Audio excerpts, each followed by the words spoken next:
What's up, family? This is Gina Ifoe, the one and only African superstar, back at it again, live streaming with you guys. I want to talk about this topic today. Please make sure when you come in the room, you like the stream, support the stream, share, make sure you subscribe. Obviously, we are preparing to release our next music video when the channel reaches 3,000. So I see the subs is going up. Let's keep the momentum and let's hurry up and get there. I've seen the video. Members only have seen a preview version of the video, but I know the rest of y'all want to see the video. So let's do it. Today, I want to talk about Africa is not a one size fits all solution. Unfortunately, here on social media, I see people romanticizing the continent. And consequently, because they do that, they then get disappointed when it maybe doesn't meet their expectations, or the novelty wears off, as they say. And I have been promoting consistently over the years that your relationship with the continent should begin with a visit. you know Familiarize yourself with the continent first, and that will help you in your transition.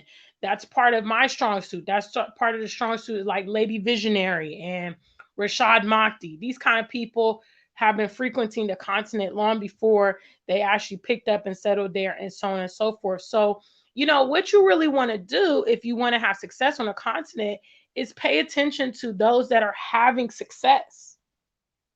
Okay. You can also observe things that those that are failing have done, because a lot of them do the same things as well, which leads to their failure on the continent.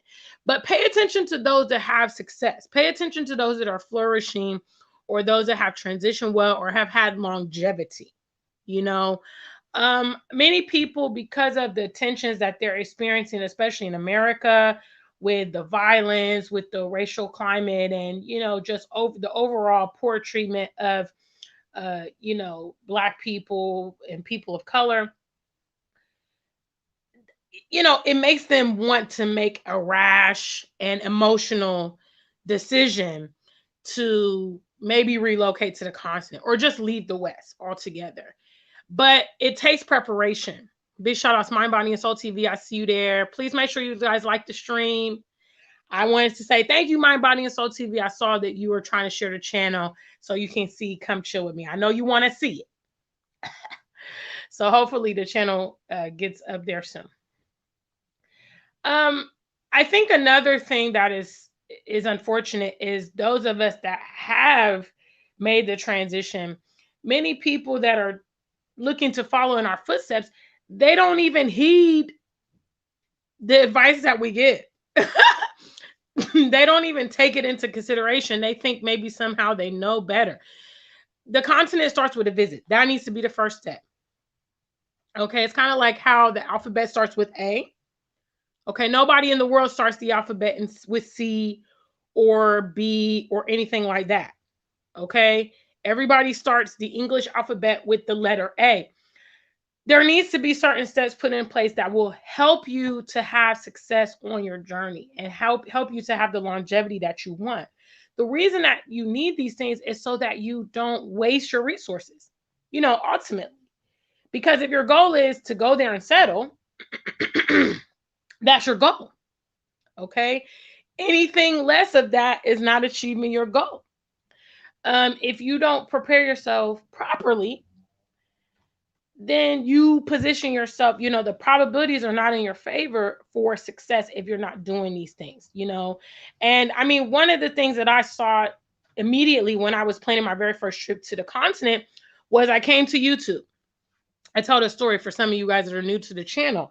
I came to YouTube. At that time, I could only find two content creators, Black Americans that were providing content from Africa or their African travels. The first is Afro American in Africa. She's down in Namibia, and she's from New York, and she got, fed up of the racial climate a long time ago, because my first trip was in 2016. At that time, she was already living on the continent. So I believe she did a teaching abroad position, and she decided, I'm going to just settle here, and she settled, got married. I believe she has 2 children now. Um, that was one content creator. The second one was Dynasty Demir, obviously. And, I was very interested to see on the ground content, travel advices, experiences, cultural differences from, these individuals. They were the only two that I could find. But my first, point of reference was, let me get some understanding from people who are doing it. And obviously, we know that non-Black people travel the world much more than we do or have previously done. Definitely in regards to the continent, they definitely have um, less apprehension, I would say, when it comes to traveling to the continent. So I would see, missions trips and, this kind of stuff and backpacking and all this from non-Black people. But I really wanted to see it from my peers because traveling experiences are not the same for them as it is for us. So a lot of what I was able to gander, came from those sources. And eventually I made my first trip, to South Africa. I stayed in South Africa for 3 weeks and I went to Ghana for a week. And it was amazing, and I haven't looked back. But I think that had I just packed my bags, like many people are doing, especially in this 2022, just pack my bags and head to the continent, I don't know that I would have been able to manage. Even with my preparation, I still had, unforeseen things happen. And I kind of already had a contingency plan. One thing that you do as well when you're building this plan, guys, is you must think about the worst case scenario. You must think about, okay, how am I going to facilitate my life there? How am I going to be successful there? You know what I mean? Um, and what are you going to do in your worst case scenario? And these are things, I had them worked out. I figured, okay, if anything happens, I'm going to toggle between Ghana and the UK, because for me, lifestyle in the UK is more preferable than America. Trying to go back and forth between America and Ghana is not something that I want to do. Going back and forth to the US is something I just don't want to do in general. Even when I moved to the UK, I did not have the intention of I'm going to live here partially the year and go to the US. My goals were, let me get myself settled here in the UK and make this my prominent place, which is what I have done. So in the worst case scenario, what happened in Ghana, which my income streams were affected, now I have the ability to come to the UK. It's closer, it's more affordable for me to travel here than going to the US and so on and so forth. But it's not a one size fits all. It's not for everyone either. You have to have a desire to do the Africa move if that's for you. And it's cool if it's not. It's cool if you come and you're like, you know what, I know a lot of people love Ghana. I know a lot of people love the Gambia, but I'm not feeling it. It really is not a good fit. It's, we don't all have to do the same thing. And I think that we've been promoted to follow the crowd. Obviously, there are so many reasons why we've been promoted to follow the crowd, just from like a consumer perspective, mostly is what I get, and a control aspect. If you have the majority of society functioning the way you want them to, they won't present you a problem. Okay, so too many individuals, it gets out of control. So all of that has been it's suppressed. You trying to hone in on what you as an individual wants and likes in the direction of your life. None of that is promoted. You know, but I think when it comes to the continent, in order for you to really have success, you've got to determine it. I think if I didn't genuinely love Ghana, then I would have so many reasons to resume my life back in the UK or whatever. Make Ghana a vacation spot, make the continent a vacation spot. I've chosen to make it my base because I genuinely love it. And that's something I was able to determine in my many, many travels there before moving to the continent. Big shout outs to the family. I'm here live talking as I talk. This is something I was thinking about today, and I just wanted to share it with you guys because I'm always trying to, prepare you and give you things that I think will help your transition go smooth. because resources are important. And if we don't provide them for our people, we can just forget it. Nobody else is going to do these things for us except for us. Ask Why is asking this question, just to kind of go over it from the top. I first visited Ghana in 2016. Okay, so I moved in 2020, so you can do the math. I would say that prior to visiting Ghana for the very first time, I had already began to integrate with the Ghanaian community, and the Ghanaian community is that of many African communities, which is, they're very interconnected. So by me associating with the Ghanaians in Columbus, Ohio, where I was living, they had networks to Ghanaians in Ghana. They had networks to Ghanaians in the UK when I moved there. A lot of my world travels, South Africa, Germany, France. I've met Ghanaians virtually every place I've gone because I'm plugged into the network. So I built a network mostly through social media. But as I began to travel to Ghana, I made friends in Ghana. I made acquaintances and things like that. I was dating, people there and whatnot. So all of those things came about. So I would say yes. I did have connections because I built the connections between 2016 and 20.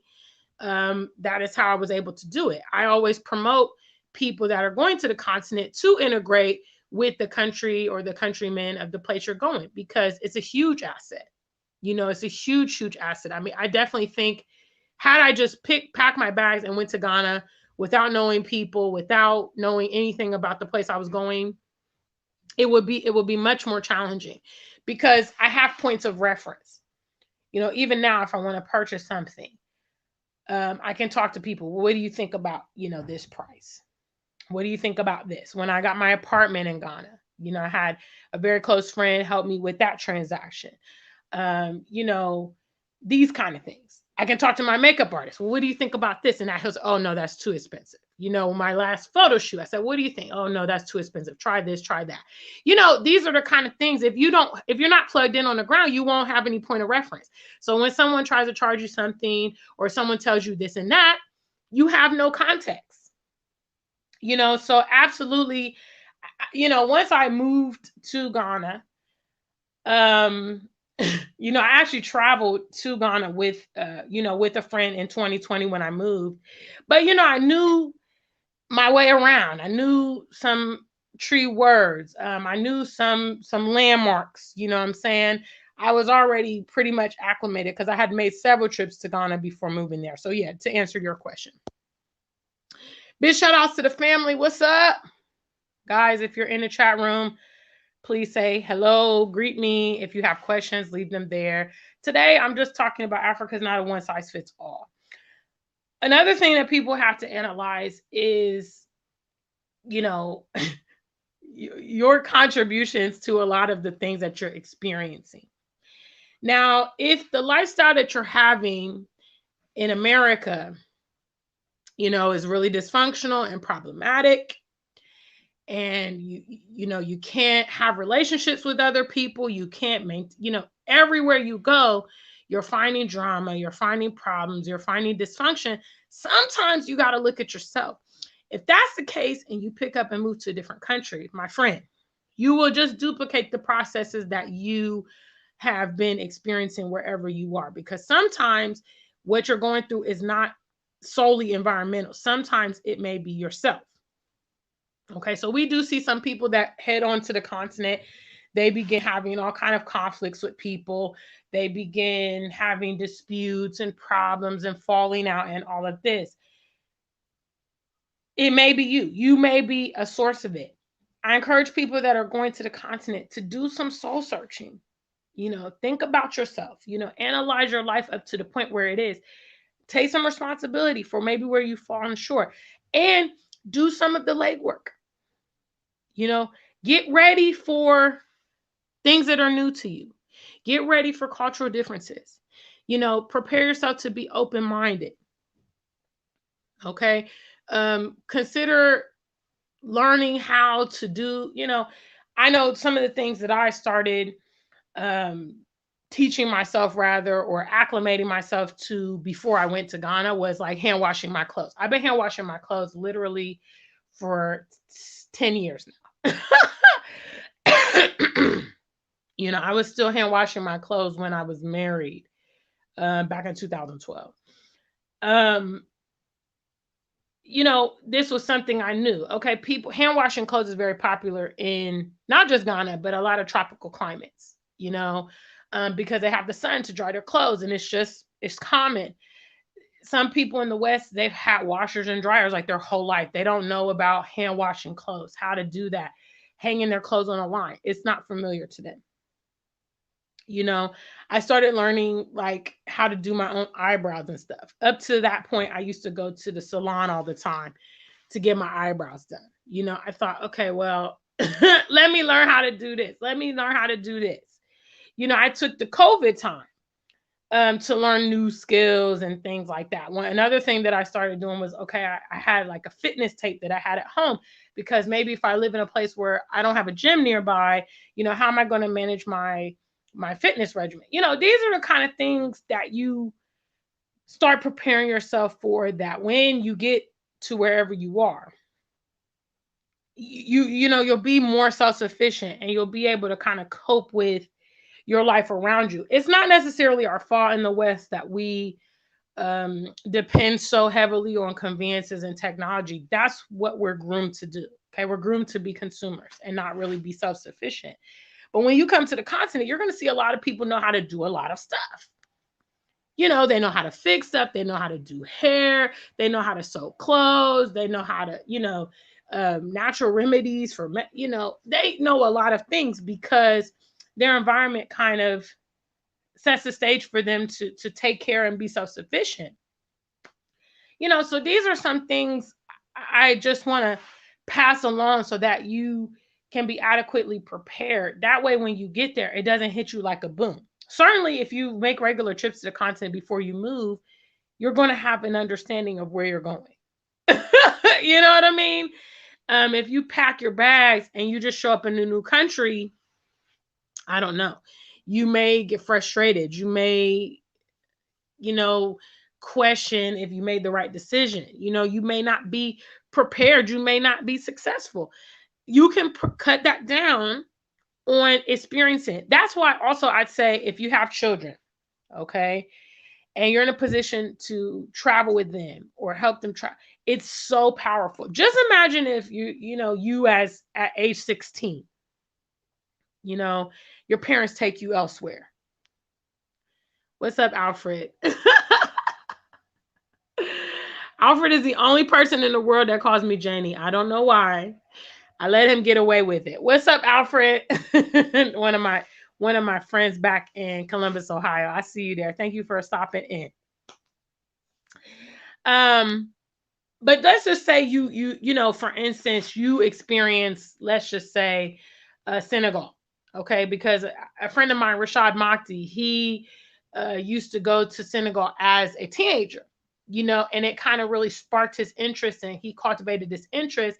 He even started speaking the local language. So when him and his wife eventually moved there, he was very, very acclimated with Senegal. But let's just say, you're 16, your family takes you to the continent for the very first time. You go there, you make friends, you love it. You're like, oh my God, this is exciting. By the time you're 21 or 25, you already have a concept. Maybe you go there and you realize, man, I want to build a house in Ghana. I want to start a farm. I want to live by the beach. And, there's a lot of opportunities. Okay. By the time you're 21, maybe you graduated school, you started your career. You're like, what? I'm going to start saving a little bit of money. By the time I'm 30, I'm in Ghana full time. You know what I'm saying? I built my house. Like these kind of things are really, really nice. You know what I'm saying? But a lot of times we are way behind the starting line because we're not doing things strategically and proactively. Okay. Big shout outs, guys. I see some comments here. You can greet me in the chat room. I see you guys there. Big shout outs to the African superstar family.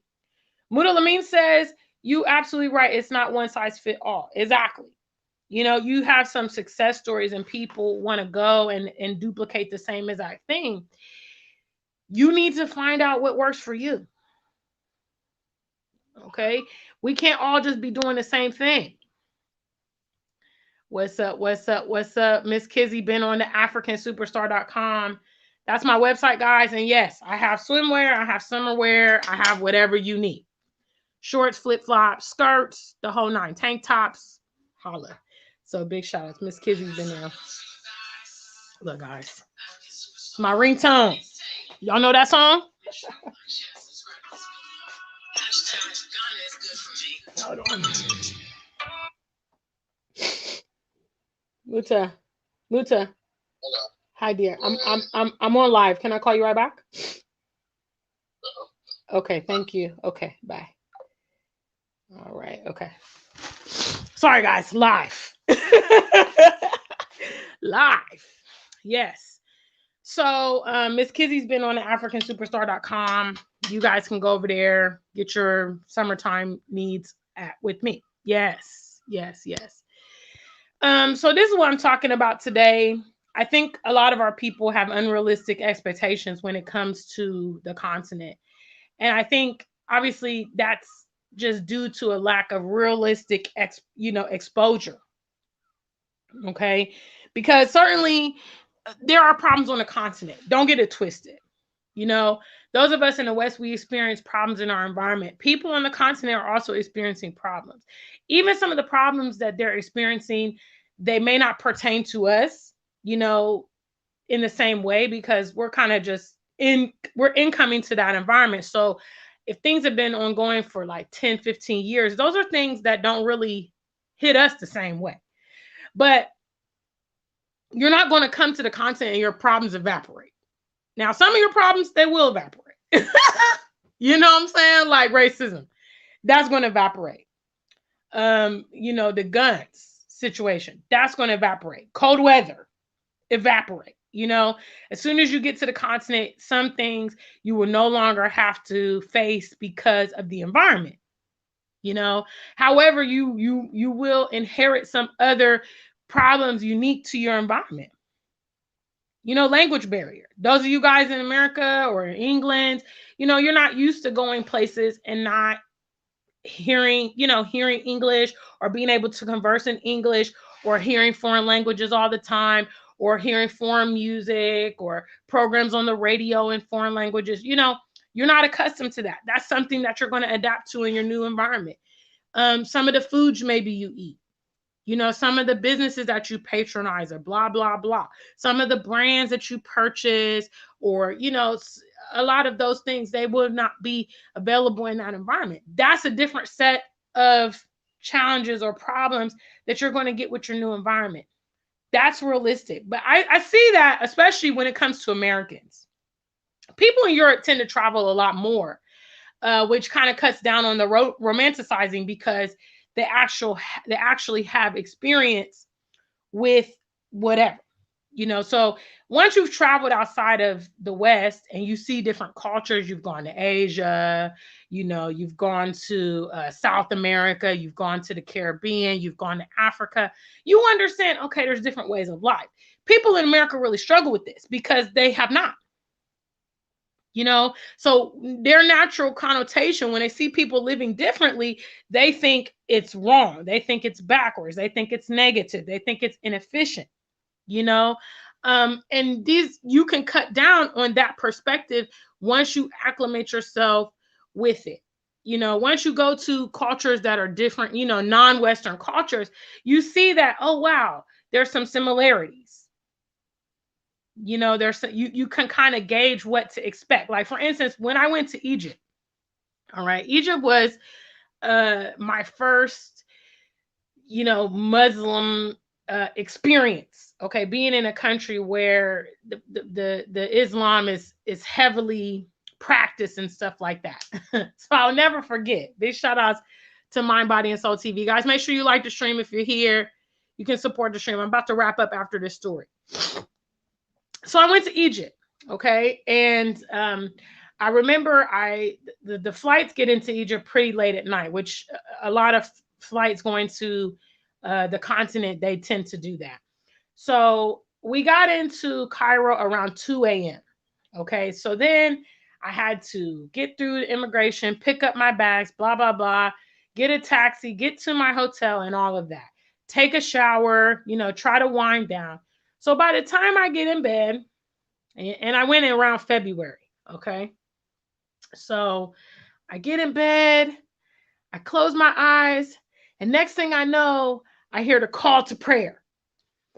And it startled me because I never had heard that before. You know what I'm saying? I never had heard. And in Egypt, it's crazy because there's literally like hundreds of mosques. So when they do the call to prayer, you can just hear it echoing all through the city, So it was around, 4:30, 5 o'clock, and the call to prayer goes off. And I'm like, what is going on? So I go and I look in the window and I'm like, what in the world, But now I remember when I went to Kenya, the guest house I was staying in Nairobi was kind of close to a mosque. So when I heard the call to prayer in the morning, it didn't surprise me. You know what I mean?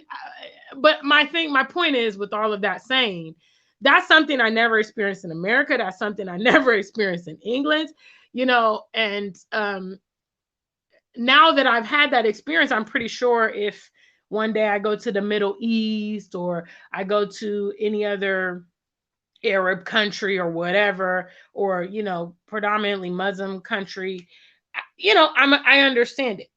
I understand it because I've had that exposure, and the more you have, guys, the better your transition is going to be. Let's say you don't know, because there was a situation where I went to Zanzibar, okay, which is in Tanzania. And I went there from Nairobi. So, Nairobi is pretty westernized and everything. And, I flew to Zanzibar. I didn't realize that Zanzibar was a Muslim, predominantly Muslim community.